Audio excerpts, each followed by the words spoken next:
दोन्ही राष्ट्रवादी एकत्र येणार या बाबतीत जी चर्चा फक्त माध्यमामध्ये चालू आहे आणि या माध्यमात आम्हाला या गोष्टी कळतात.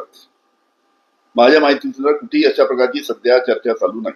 काल अजित पवारांनी त्यांच्या पक्षाच्या बैठकीमध्ये असं सांगितलं, असं सूत्रांकडून माहिती समोर येत आहे की फक्त शरद पवार गटातील अनेक लोक अजित पवारांकडे जातील म्हणून त्यातील शरद पवार म्हणजे तुमच्याच पक्षाकडून हे असं सगळं बातमी सोडली जात आहे की दोन्ही पक्ष एकत्रित येणार म्हणजे जाणारे लोक थांबतील.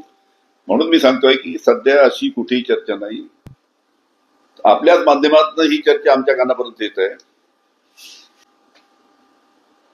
वरिष्ठ लोकांशी चर्चा करू आम्ही. काय तर चर्चा झाल्यानंतर मध्ये काही निष्पन्न होईल ते सांगता येईल तुम्हाला, पण तसं काही कुठेही चर्चा या बाबतीत आमच्या पक्षामध्ये नाही.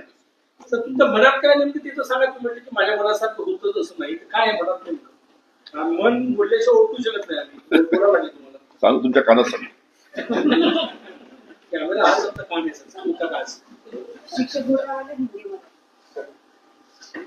असं आहे की यशवंतराव चव्हाण प्रतिष्ठानचं काम काही राजकारणाला धरून नसतं.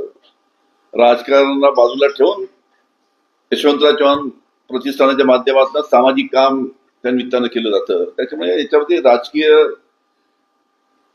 काही हेतू कोणाचा काही आहे की धर्मराव बाबाला आत्रामला त्या निमित्तानं त्या गडचिरोलीला ते अध्यक्ष केलं, याच्यामध्ये काही राजकारण नाही. सामाजिक काम त्या निमित्तानं यशवंतराव चव्हाण प्रतिष्ठानच्या माध्यमातून केलं जातं. त्यासाठी त्यांच्यावर ती जबाबदारी देण्यात आली आहे. सर, तुमचं काय मत आहे? दोन्ही राष्ट्रवादी एकत्रित व्हायला पाहिजे का? तुम्ही ज्येष्ठ नेत्या, दोन्ही जर राष्ट्रवादी एकत्रित आलात तर त्यात फायदा असेल का? तुमच्या मनात काय असं आहे? अनिल देशमुखांच्या मनात राहून काही सगळ्या गोष्टी घडतात असं नाही आहे.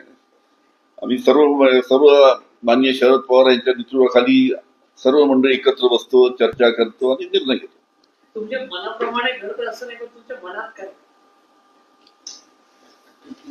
तुमच्या वाक्यामध्ये अंत दिसते आहे म्हणून मनासारखं घडत